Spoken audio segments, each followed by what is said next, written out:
Hello tout le monde, j'espère que vous allez bien. Aujourd'hui, on se retrouve une nouvelle fois, comme vous le voyez, dans ma cuisine pour une petite recette tirée du studio Ghibli et surtout de la princesse Mononoke, j'ai nommé l'Okayu.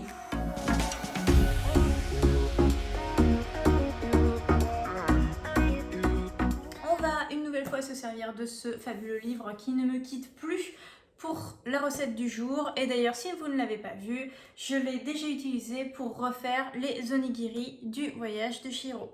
C'est d'ailleurs dans cette précédente vidéo que j'expliquais que mon film d'animation préféré des studios Ghibli était tout bêtement La Princesse Mononoke. Donc je suis ravie de faire cette vidéo avec vous où je vais cuisiner une recette tirée de ce film d'animation.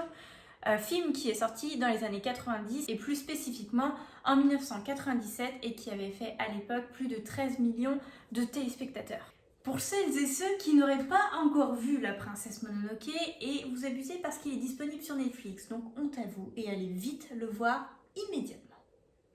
Le film d'animation s'ouvre dans une contrée lointaine, dans un Japon médiéval, avec le prince Ashitaka, un jeune homme qui doit défendre son village, victime d'une attaque d'une espèce de démon sorti des bois.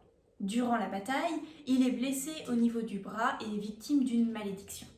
La vieille chamane de son village explique alors au jeune homme que pour trouver un remède, il va devoir entamer un voyage et porter sur le regard un monde sans haine.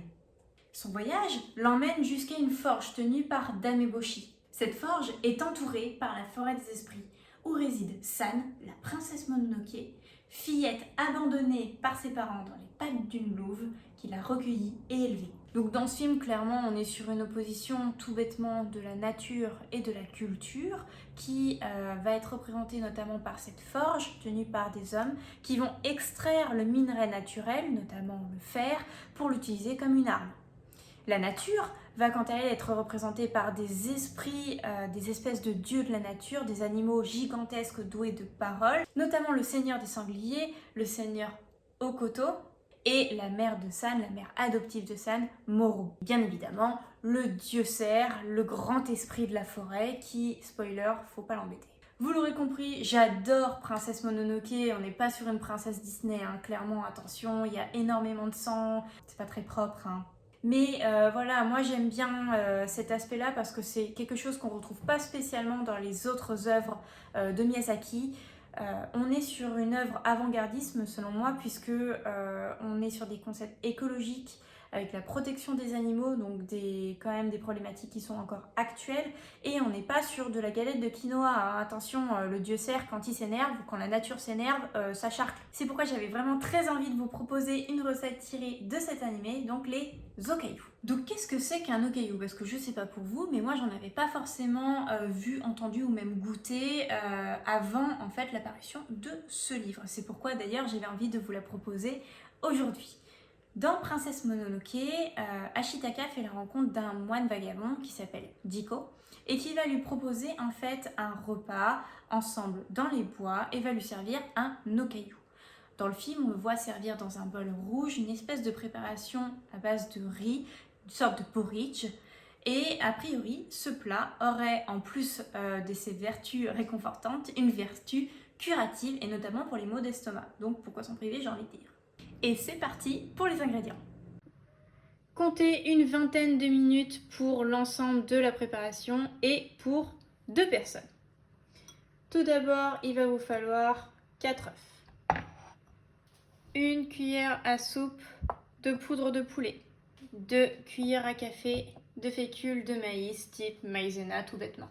Et bien sûr, il va falloir du riz. Alors ici, on a du riz à sushi, donc comptez 120 grammes.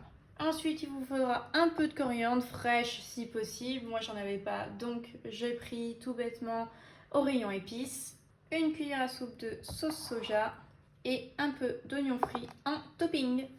Pour cette recette, vous allez avoir besoin d'environ 20 minutes de préparation et c'est une recette pour 2 personnes. La première étape va consister à faire bouillir 1 litre dans une casserole. En attendant que l'eau bout, vous allez pouvoir réaliser une omelette avec seulement un œuf. Et c'est un défi, j'ai un petit peu galéré.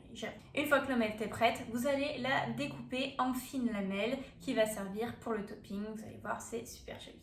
Ensuite, une fois que l'eau est prête et qu'elle bout à gros bouillon, vous allez pouvoir rajouter tous les éléments secs, c'est-à-dire donc la poudre de poulet ou le fond de volaille comme j'ai pu utiliser ici, la maïzena. Ensuite, rajouter la sauce soja et pour finir, les œufs, les 3 œufs qui vous restent battus. Pour la maïzena, je vous invite à préalablement la diluer dans l'eau avant de l'incorporer directement dans l'eau bouillante. Pour le riz, comme je vous l'avais indiqué, il vaut mieux s'y prendre un petit peu en amont pour le nettoyer, comme vous le savez, lui enlever ses impuretés, le laisser se reposer dans son bain une bonne dizaine de minutes avant de le faire bouillir une quinzaine de minutes à côté de votre bouillon.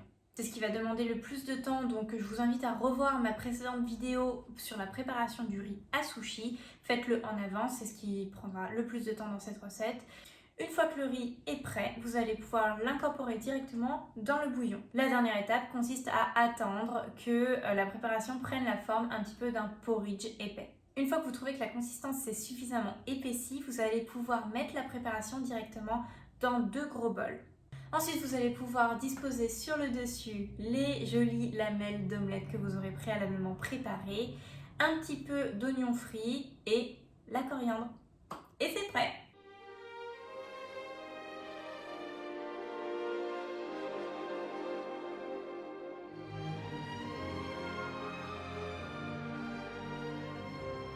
Et voilà, mon okayu est maintenant prêt. Regardez si c'est pas joli, ça donne trop envie, ça sent bon, ça embaume la cuisine.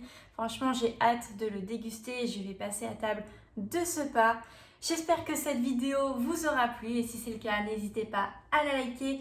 Dites-moi dans les commentaires si vous aussi vous êtes fan de Princesse Mononoke. Si ce n'est pas déjà fait, abonne-toi à ma chaîne et faites comme Ashitaka, portez sur le monde un regard sans haine. Bisous tout le monde, ciao!